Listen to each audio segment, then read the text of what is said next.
Welcome to Manage to Engage, the podcast from clearandopen.com, dedicated to the evolution of you because businesses grow when people do. Serving leaders, managers, and people who will be, helping you reach excellence in your work and achieve your personal goals at the same time. Sign up for the free course at clearandopen.com. The true test of a human being is how they relate to being inconvenienced, to doing things that they don't necessarily want to do. Can you engage in that work the same way you engage with something that you love? Hi, it's Joseph, and thanks for tuning in to Manage to Engage, the podcast from clearandopen.com. This episode is part 2 of a 3-part series on work ethic. What is your work ethic, and does it matter? One true test of character is how you relate to being inconvenienced when the work is something you don't necessarily want to do. Your work ethic and how you do the job you're in now, or whatever's before you, have a profound effect on your ability to manifest your dreams. Most people wait until their dream job to do their best and then wonder why it never comes. It's no mystery.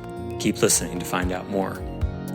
This episode is from a recent weekly member webcast. For more information about the many benefits of Clear and Open membership and how to get more engaged in everything you do, please go to clearandopen.com. Also, I'm very excited to announce the launch of my new course, Accountability, Metrics, Money, and Shame. Get better results by living in reality. That's the name of the course. Employee disengagement is a worldwide epidemic, estimated to cost nearly $500 billion a year worldwide. Lack of accountability and metrics are two of the biggest reasons why. You cannot have engagement without them. In this course, we address money in a way you've likely never thought of before. Money is the metric we all live with and the reality we deal with every day. So explorations into your relationship with money will reveal powerful insights about your relationship to the boundaries of reality itself, accountability, and shame, all related to engagement. For managers, if you can't feel the difference between remorse and shame, you can't manage to engage. It's that simple. When an employee does something bad, research shows that remorse creates change, whereas shame guarantees it happens again. What if you're unwittingly shaming your people? Or on the other side, not ensuring they feel remorse when they mess up? How do you create metrics that show your people how they're doing and inspire them to excellence? How do you know you're tracking the right metrics so you know you're on track? This course answers all of these questions and more. It's more than just education and training. It's a transformational journey that improves every area of your life.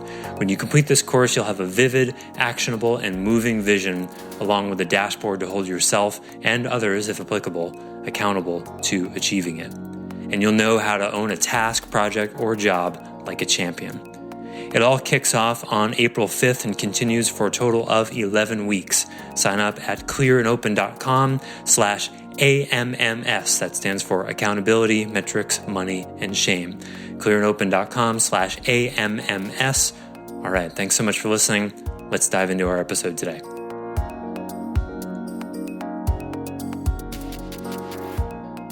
Someone wants to own a part of their life where they sucked?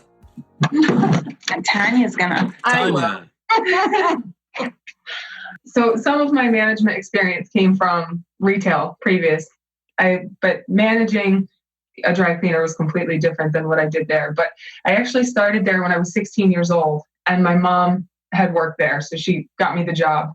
So I, in my mind, thought I could do no wrong. I'll do whatever I want because my mom works here. I can't lose my job. Right. So now, wait, time out. Did you consciously say that to yourself, or was it unconscious? I'm curious. Oh, no, I pretty much said that to myself. I mean, but I was 16 when I first started. So I was a kid, you know? Yeah. But I bounced back. I think I quit there like 10 times. It was so bad to the point that the pharmacist called me boomer because I went back and forth so many times. Like, I'd leave and come back, leave and come back. And it wasn't that I didn't like the job. I guess it wasn't the right job for me. It really wasn't. But I had horrible work ethic. I, depended on my mom to keep my job. And then I actually had my son really young. So I left when I was 18. And I went back when I was about 20 and I worked there for 5 years again. So, and even at that point, I think in those 5 years, I quit twice. My mom is still there. I went there to celebrate her 40th anniversary today. So she's still there. She's doing great. But even then, I left probably 2 or 3 times again in the 5 years just because I didn't get my way with certain things. It was childish. It was really childish. And I was a manager towards the end. So, and I still thought I'm not going to get my way. So I'm done. And then I was like, when I was looking for a new job, it was actually chem cleaners before Best took over. I was like, I'm not walking into a dry cleaner and applying for a job. I'm not going to do that. So, and now I've been doing it for 9 years and I absolutely love it. But I had horrible work ethic working at Kmart because my mom worked there and I just thought I could get away with anything. So eventually they didn't take me back. Awesome. Thanks for sharing that. Wow. Yeah, we've all had this experience. Can you imagine going back into a job like that and not liking the job, not wanting to do it one day, and still deciding to kick the job's ass anyway? Why would you do that? Right? Especially if you've got something like a union or a mother, which in many ways are the same thing, protecting you from consequences. The unions are fascinating. We talk a whole hour about that, days about that. Of course, the original inception of unions was really important and critical because of the abuse of power that was happening in workplaces. But they've become an abuse of power themselves, unfortunately. Who regulates the regulator, So they've become a symbol of mediocrity and corner cutting and all of that. And they get in the way of accountability. Not always, I'm sure, but from what I've seen. So what's the right work ethic then? Because with the younger generations, I'm sure you've all experienced the kind of entitlement that Tanya was just owning is at an all-time high in the history of the human species, it would seem. So it's doubtful that every single one of your employees plans on being in their current position for the rest of their lives. It's probably not the ultimate dream job for any of them. Perhaps it's not the ultimate dream job for you. So how does one relate to it? On one side of the spectrum, there's doing the absolute minimum to get by, which is, doing what you would do to get fired and then just dialing it up a little bit from that. So that's the minimum to get by. And then on the other extreme, there's working like you're in a Tom Cruise action film and, running full speed from task to task or like Jack Bauer in an episode of 24. And then there's lots in between. Where's your work ethic? And does it have anything to do with the content of the work? Does it matter whether you're saving the country from a nuclear attack like Jack Bauer? I love 24. Jack Bauer is like the ultimate essence of work ethic. I just wish one day they would show him like going to the bathroom or like grabbing a piece of pizza. He never eats. As a normal person. Right. Because for 24 hours, you don't see that. He doesn't eat. Not sleeping, okay. But not eating or going to the bathroom.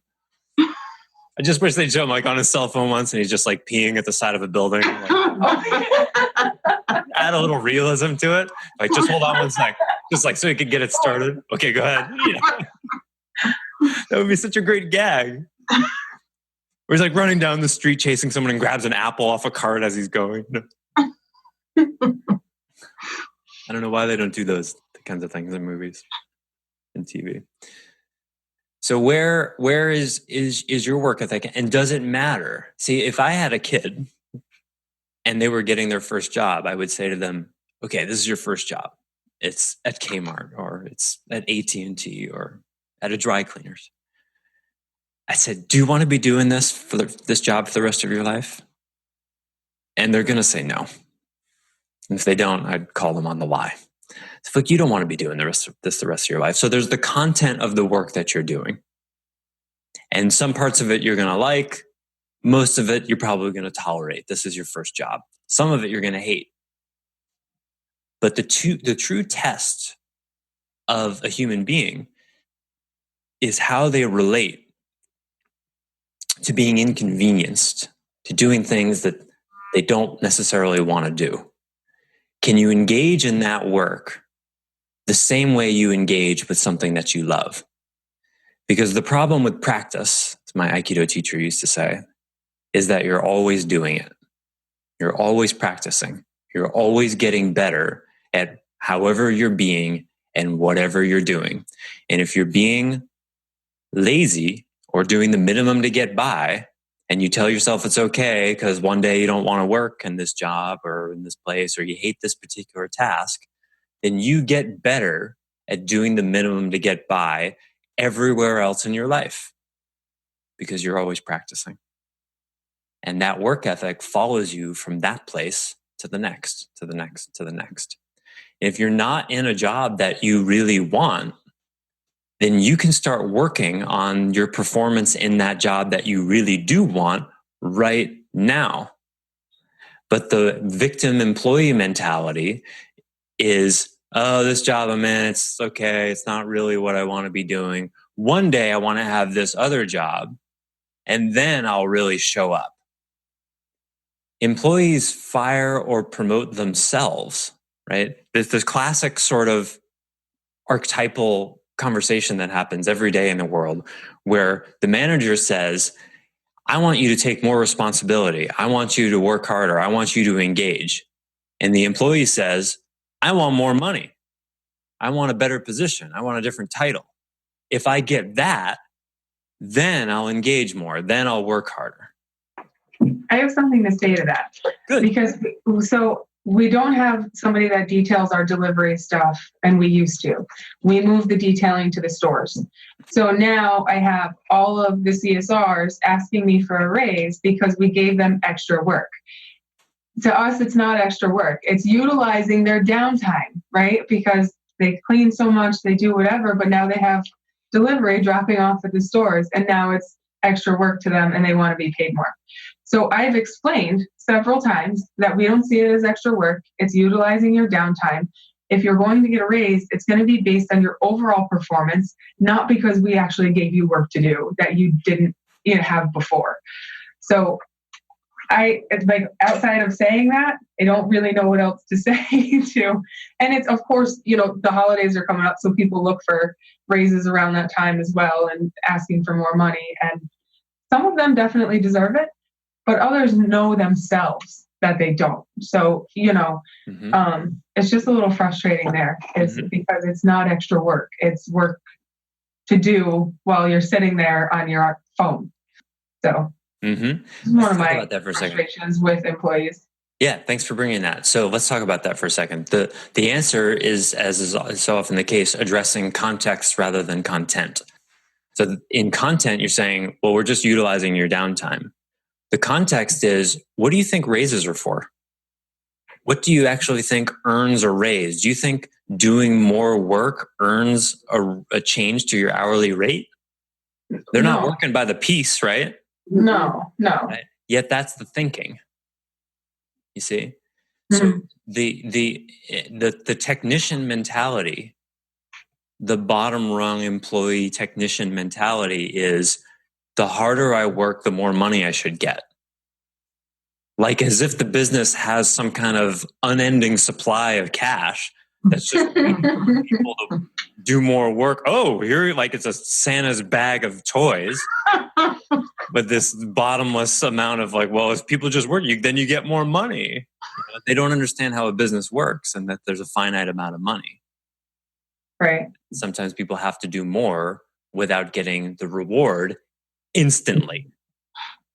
Right. And I mean, there's times that, we had one store that got a mystery shop. So we do reward with incentive. They got 100 on theirs. It was the first 100 that we've had in some time. So we gave them gift cards. We do reward people for things when we see that kind of stuff. But they just think because now they have a little bit more to do throughout the day that they should be paid more. Yes. And the question is, why do they think that? The answer is because of their conditioning. So because they feel entitled. Well, it's not just, entitlements surely would contribute to that, but this is common work conditioning, right? It's like, if you haven't been a manager, if you haven't managed a budget, if you don't have certain kinds of experience, it's reasonable to think that the business has like this huge supply of money and is just waiting to hand it out to people who earn it. Mm-hmm. You know? So like, what do performance reviews look like for these people? The performance reviews, we're actually revamping ours right now, how it works out. Performance reviews, the last one I gave her the good feedback. She's reliable, she's great, always here when she's supposed to be. But then there were little things like when we're missing a piece, she just absolutely refuses to look through her whole store. And I said, these are things that you need to work on, and we'll reevaluate you in 30 days. So I told her what she was doing great at. I told her what needed work, and then we would come back and do a reevaluation in 30 days. Okay, content and context again. So when something's missing, she's not willing to do the really hard work of looking under every stone to find it. Right. What do you want to know about that? I want to know why, because she's not so busy to say, oh my God, I'm so busy, I can't look for this piece. So it's just complete refusal to do it on her end. What's the answer to that? Why? Because they feel like it's not their job. I think a lot of them, some of mine were like, that's not my job to do. That, and some of them feel like, why should they put forth the effort? They still have a job, whether they look for it or not. They're still coming to work. They're still getting paid, whether they look for that piece or not. So there's two pieces to this. One is they need to get that if that continues, they don't still have a job. So really quick, sorry, I'm just taking over today. You always get to interrupt. I actually had an employee a while back, and I had to let him go for another reason, but a while back actually said, people around here get away with everything because they know we're shorthanded and we can't replace them. And that has been true, right? But, and it still does hold some truth to it, because we're one person per shift per store. So it's not like we have 4 people there waiting. So if something goes wrong, I can't do it right away. I have to wait and go through the training process and do all of that. And I really think that some people actually do think that in the back of their minds. Well, they're not going to get rid of me. There's nobody else to hire to come in. So what's the solution? And it's part of my frustration as well, is everybody here thinks I'll do whatever I want because I have no repercussions, or I won't get fired because there's nobody to replace. And I'm well aware of the state of accountability at Best Cleaners. Yeah. So. But some of that was me. And then recently, I kind of let people walk all over me. I've been very flexible with their schedules. Yes. I'm not, and then lately in the past few weeks, I've handed out some write-ups. I've held people accountable for, their attendance and stuff like that. So good. So you're changing that. So I'm getting there. The philosophy at Best Cleaners, which comes directly from the owners, Tim and Catherine, was if we're good, sweet, kind people and are flexible and caring, then of course people will rise up in responsibility and competence and do the right thing. That's backfired. Backfired. No, it has big time. And I kind of carried that with me as well, is I, be nice, do as much as I can. And then that doesn't work. I talked with Tim about this just yesterday. So it's all in process, and every individual there has their contribution to it, and so can work to change it. But the solution with anytime there's a dynamic of the employees holding the managers hostage because they have a sense, true or not, that they can't be replaced, oh man, you got to be on that like white on rice. Right. Like, show them the plan you have to replace them if you have to. Hey, just want to let you know I'm working on a hiring plan, because we don't want to depend on any single person, including myself. So we've been working on this. Here's the new recruiting ad for your position. Just in case you decide to leave suddenly one day, I just want you to know I've got it covered. If it comes down to that, then yeah. You're muted, Angel. I think I'd go a step further. I would actually hire.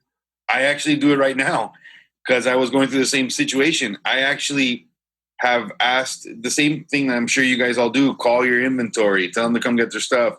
Look for your garments. Tag your garments. Show up on time. Just simple things that I think just come with the job that they feel is all extra. I sometimes feel that shy of them breathing the air inside of that room for 8 hours, everything else is a la carte. It's frustrating. So I think that at some point, for me, it turns into there's no sense in being benevolent here because it has nothing to do with our contract. And ultimately, if you found something better or had something better, you'd leave too. So let's just be, I think, square with each other. Mm-hmm. And what I actually did now was I hired an admin who is there specifically to replace you. And they know that. And it's under the auspices of cover your vacations. In the meantime, I'm giving them tasks and that person is occupying a space. Mm-hmm. But I would go a step further and already hire the person. And then I'd go and give that other person 3 days off and put that person in their place and go, this is just kind of be our scheme from now on, and just let them know I'm not going to do it. This is done. It's happening. We're doing it. It already happened in progress. Nice. Before you even had a chance. Nice. This happened to you. Nice. Because, and you know what? I think ultimately, I don't know that I give a shit if you appreciate or not what ultimately I have to keep this place running. I have to keep it floating. I got to keep it turning money because we do have budgets. We do have things that need to get paid. And I don't even know, in the very same breath that you don't know what it's like to run a budget, I don't know that you give a shit how I run a budget. So therefore, why am I going to bog you down with things that you don't care to know anyway? Thanks for listening to Manage to Engage, the Clear and Open podcast. Join us next week when you'll be a little bit closer to who you're destined to be. Until then, know that Clear and Open is dedicated to the evolution of you because businesses grow when people do. Be sure to visit clearandopen.com for the latest tools, articles, and free resources to help you on your journey. Thanks for listening, and bye for now.